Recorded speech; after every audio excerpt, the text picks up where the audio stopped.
Berman Golf podcast, where we're helping golfers over the age of 60 increase distance off the tee so that they can hit shorter irons into the green. Yeah, baby.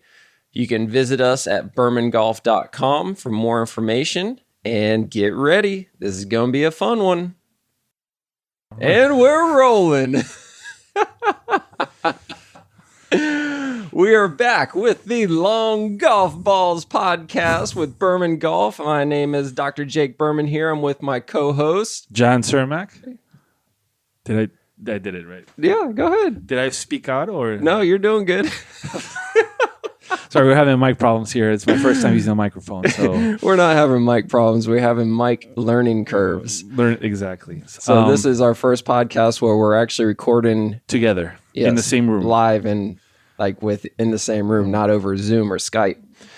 So Jan is a full-time student getting his master's in business administration, so his MBA up at UNC.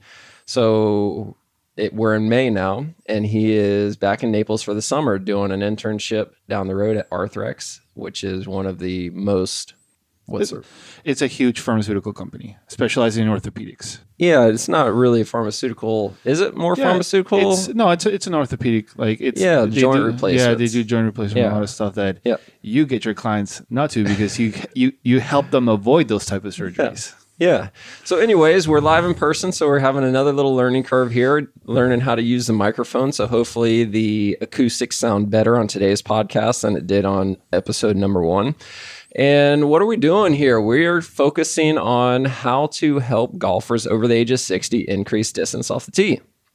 Correct. That's the biggest thing, right? Yeah, maximizing their distance off the tee, meaning they can gain anywhere between 20, 30 yards and basically drastically change the way they approach the game of golf. Yeah. And it's the reason why we're focusing on this one aspect of the golf game is because after the age of 60, it's really the biggest hindrance to the game versus before the age of 60. Any part of your game could be bad on any given day, meaning that you could have a great tee shot and horrible fairways, great short game and great putting, and have a crappy round. And then the very next day, you could have horrible tee shots and great fairways, great short game, great putting, and still have a crappy round or a great round, right? I think that the main thing is that by increasing distance off the tee, we're fundamentally changing the way they do their approach shots to the green or the way they attack a par 5, meaning that by gaining those extra 20, 30 yards, they're clubbing down 1 or 2 clubs, or they're choosing a different club in their approach shot to a par 5, and it's simplifying their way they approach the game. It's simplifying the way they play, and it's also turning them from passive golfers to actually aggressive, active golfers.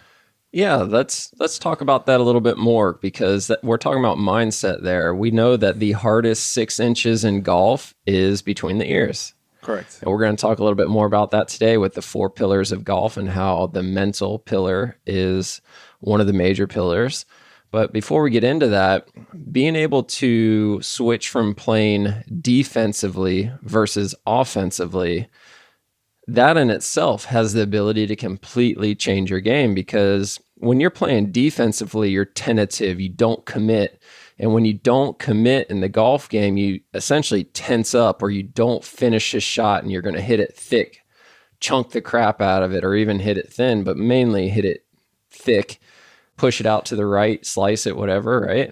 It's when you tense up, you're basically slowing down. And when you slow down, that's when you start introducing all these variables, which is you can chunk it, you can thin it, you can slice it, you can hook it. It's because you're not letting your body move freely through the ball and actually allow yourself to do what you have to do, which is a powerful, fast swing. Right. So that's what happens when you're playing defensively versus offensively. Well, let's use an example for defensive. If my approach shot, I hit a horrible tee shot. I don't get anywhere off the tee. And we're on a par 4. So for my second shot, instead of having a 7 iron or 8 iron or even 9 iron in my hand, I've got a freaking wood in my hand. Yep. If I've got a wood in my hand and I'm trying to hit the green, what are the chances of me doing it? What are the chances of you doing it if you have a lot of wind, or if the conditions are not perfect, or if the actual you're in the rough, or you're in a kind of like a messed up patch of the fairway? Is you have an iron instead of a wood, you're gonna have much better expectations or a much higher probability of actually reaching the green or being around it, significantly lowering your scores. Remember that having a putter in the hand is better than having a chip, and having a chip in your hand or being able to hit a chip is better than hitting an actual approach shot. So the closer you are to the green, the better your chances are going to be of actually improving your scores.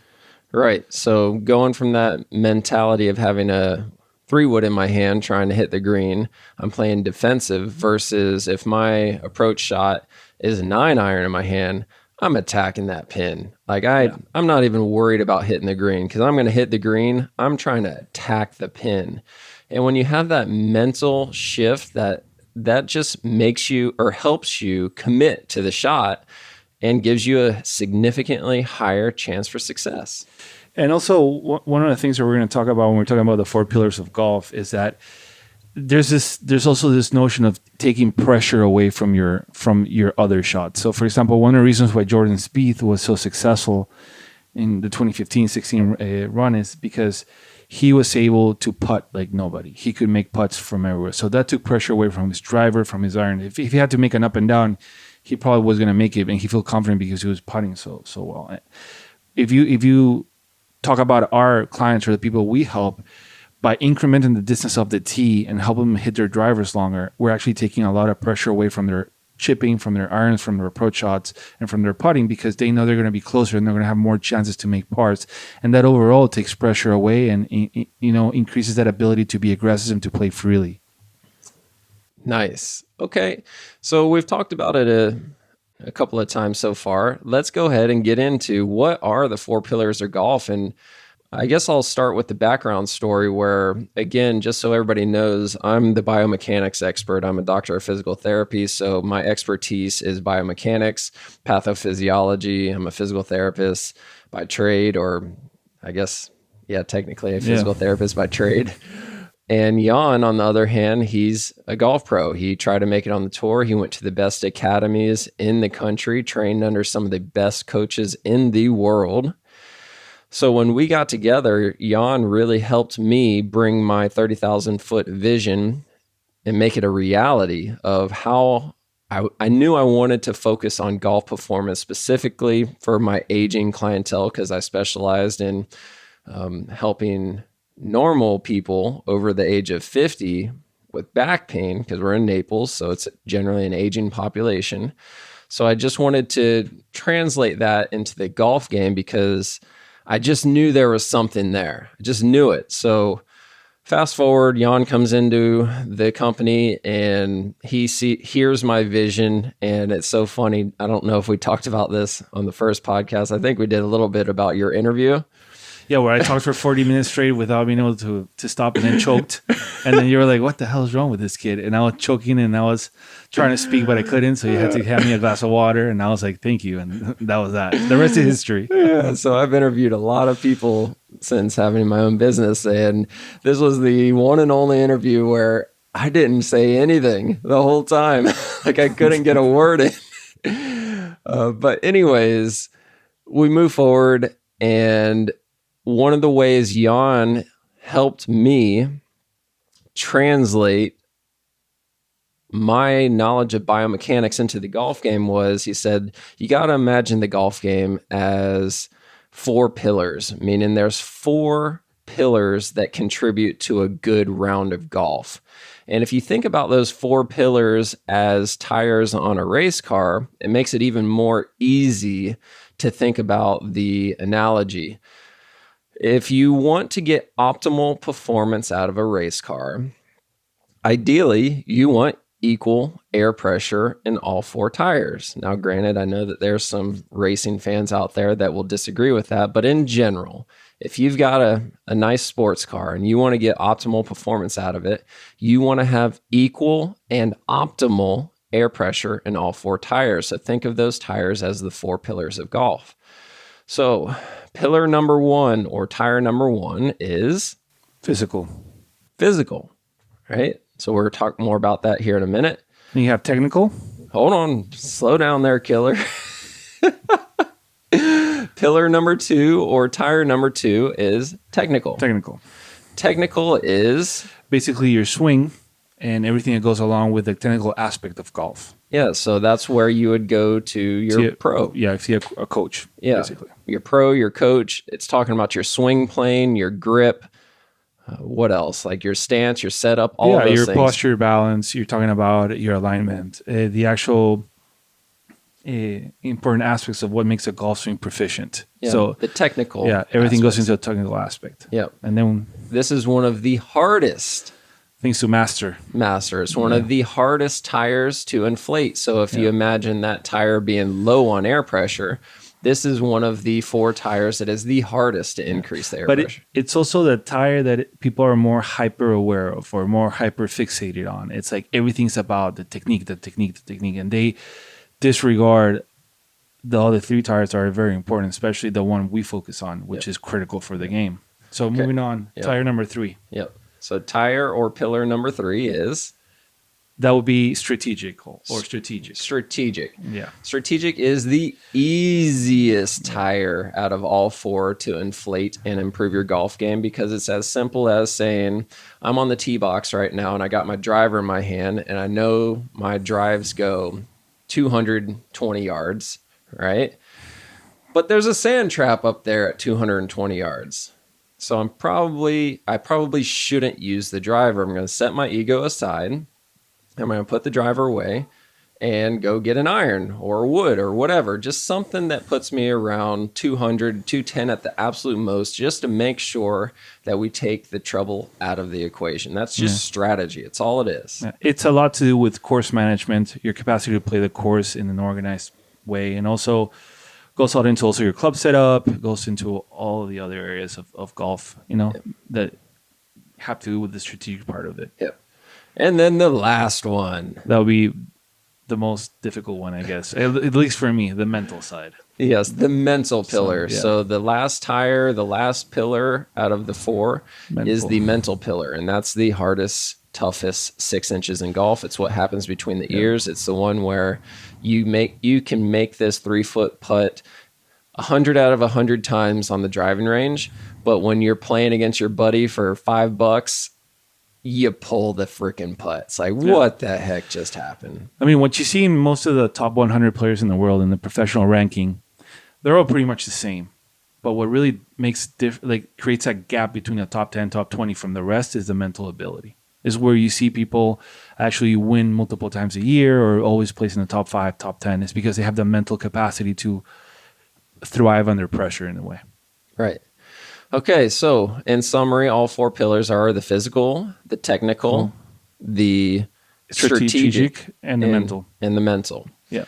So out of those 4 tires, again, imagine a race car. Out of those 4 tires, the tire that has the lowest amount of air pressure for our amateur golfers, we're talking about 60-plus-year-old golfers, 60-plus-year-old amateur golfers.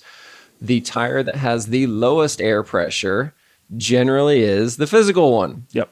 Generally is the physical pillar, the physical tire. Yet so few people focus on that tire because there's so much clout, so much attention placed on the technical pillar, the technical tire, that all of the attention goes to that tire, right? Yep. It's as people grow old and we see our clientele base and see how they approach the game. The mental side is not as important because people are playing more for fun, but they still want to engage in the game. So the second one that becomes the most important one is actually the physical one, which is they really don't focus on their physical attributes or abilities. They focus more on the core side, which is I want to improve my game, and they just see that the way to improve is through their swing. And at that age, the most critical component of their game is the physical side because it determines their physical ability to hit the ball and also their endurance during the round. And it's also a very important way to avoid injuries, which is something you specialize in. Right. So to put some real life examples into play, the vast majority of the clients that I work with, when I question them on day one, what are you doing to improve your game? The most common answers that I hear is, I get golf lessons. I go to YouTube. I watch the Golf Channel. I look at the golf magazines. But the number one thing that I hear is they watch the pros on tour. Yeah. And I'm going, what the hell are you doing? You're 70 years old. You are a mere mortal. Those people on TV, they're superhuman. They're freaks. They are elite athletes. Yeah. There's no way that you'll ever be able to replicate their swing, ever. And even the guys who are in the senior tour, they're like, you see VJ scenes, like his physical routine is absolutely incredible. Like he's working out 3 hours a day, nonstop. Bernard Langer. Hold on. It's funny you say VJ Singh because my father-in-law tells this story at least once a year when we're talking about golf, where he was on the beach one day in Jacksonville right next to VJ Singh, and he had a tub of golf balls. And then he had a hula hoop out there 50 yards or so. And he just went through that entire tub of golf balls, hitting that entire tub of golf balls into the hula hoop and would not miss one. Like, just wouldn't miss. He's a machine. And, you know, his family's out there. I guess this is part of the story. His family's out there enjoying the beach, but he's there working his tail off. How many people listening to this podcast right now are willing to do that? Yeah. Like, these guys are freaks. Stop watching the pros. You cannot do it. You can't. Yeah. They're practicing 8 hours a day. Even at our age, like I'm in my early 30s, so are you, and we can't compare ourselves to Rory. He's also in his early 30s. I can't compare myself to DJ. Like, these guys have all the resources to build their bodies up to perfect specs. Like, they are like perfectly oiled machines at this point. Everything's to perfection in terms of their body abilities. As amateurs, you have all the responsibilities. You have all the things you have to take care of. You're not going to spend your 4 hours at the gym like they do and do cardio work, do physical work, do balance work. Like, these guys are doing all sorts of things that you're not going to do. So there's no point for you to compare yourself to them because you're not in the same realm. It's a completely different, lifestyle. It can't. And it just blows my mind that I hear these 60, 70, sometimes 80-year-old golfers compare their golf swings or what they're trying to do to one of the pros on tour, because it's no different to, let's use this analogy, a 75-year-old man comparing his basketball shot to LeBron.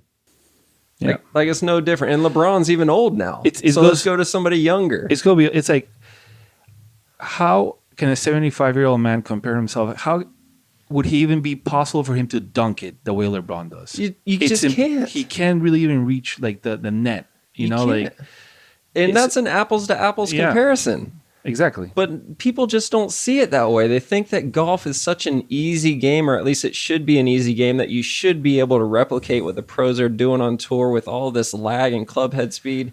I can't tell you how many times people have said, yeah, well, the pros are hitting at 135 mile an hour club head speed. And I said, yeah, that's why they're pros and you're not.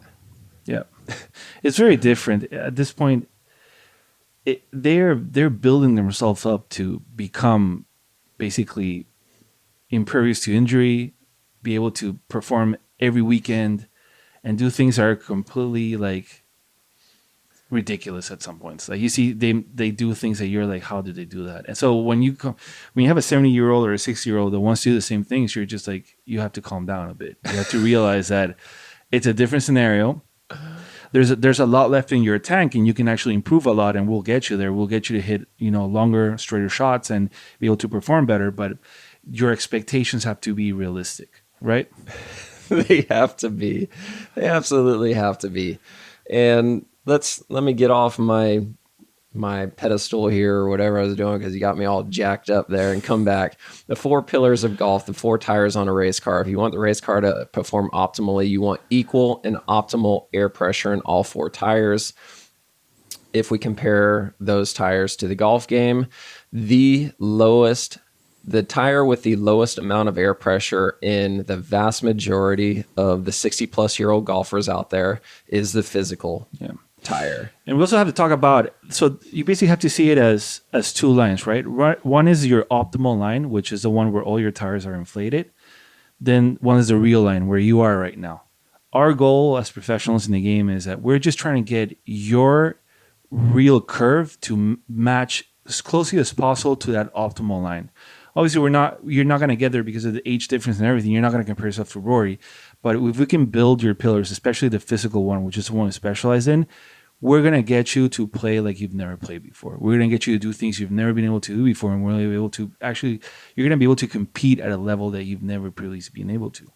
No? Right. So let's just make that a little bit clearer what you just said there.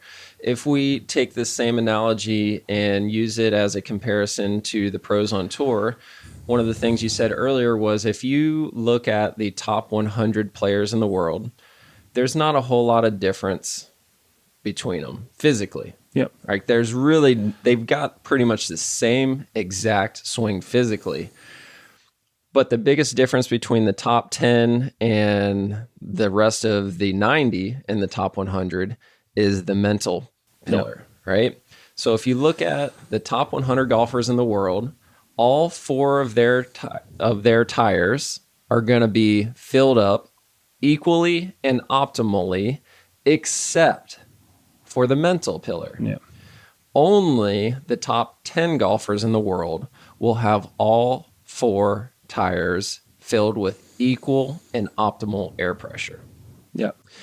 Now, if we do that same comparison to our demographic, our 60-plus-year-old golfer that's, just amateur golfer out there, the tires don't look like that. No, the tires are pretty flat and the car is running pretty slowly, if you know what I mean. It's going slowly, And it's almost the opposite because the top 10 golfers, the top 90 golfers in the world, not talking about the top 10, they have equal and optimal air pressure in the physical, technical, and strategic tires. And if you say let's say that what we weren't trying to say is that they're at optimal level. So they're pretty much maxing out their technical capacity. Their clubs are the best. Their strategy on the course is the best. Their physical is incredible because they're working all the time. So they're maxing out their physical, technical, and strategic. Yeah. Where you see people sometimes fall apart is in the mental side. Yeah. So the only real place to improve from the top 70th golfer in the world to the top 10th golfer in the world is to focus on the mental pillar. It's when you see them get confident. Yeah. So this is the exact opposite of our demographic is where I was going with this is generally speaking, in our 60-plus-year-old golfer that's just a weekend warrior out there, their mental tire, their mental pillar is the one with the most air pressure in it. In a way, it's like they want to compete and they're ready to, and they feel, they want to get out there, but it's all those other things that are not letting them do what they want to do, right? It's like they're a racehorse that's stuck at, starting line. They can't start the race. So we see that it's like you said, it's a complete reversal from the pros on tour. It's a disconnect, that they're not getting. Complete opposite. So if we're using the race car, they've got four tires, and the one tire that has the most air pressure out of the four is the mental pillar for these aging golfers. Yeah. Well, what the heck? Well, we're coming up on 25 minutes here, so I say let's wrap it up here. And then next time, let's get into way more detail on the physical pillar, which is the tire pressure with the lowest amount of air pressure for our demographic. Yeah, and where we see the most results, right? That's where we see the life-changing or the game-changing results. Yeah. What do you think? Sound like a plan? Sounds perfect. All right, cool. Make sure you guys check us out on all of our socials, Facebook, Instagram, YouTube, TikTok, even BermanGolf.com. Check it out. Make sure you subscribe to this podcast, Long Golf Balls, right? Isn't it Long Golf Balls? I have to crack up every time I say that. I can't say that seriously, man. Cool. Thanks for tuning in. Have a good one, guys. Thank you very much for tuning in this week. For more information, please go to BermanGolf.com. That's B as in boy, ERMAN, BermanGolf.com, and check out a ton of stuff that we have there. Or even better, go to our socials, Facebook, Instagram, YouTube. Make sure you subscribe to us on YouTube, like us on Facebook, follow us on Instagram. We're even on TikTok. Check us out everywhere. We've got tons of content going out every week. And Please give us a thumbs up. Comment on the videos. Let me know what your questions are. Try to shoot holes in this. I'll do whatever I can to help you out the best that I can. Thank you, guys.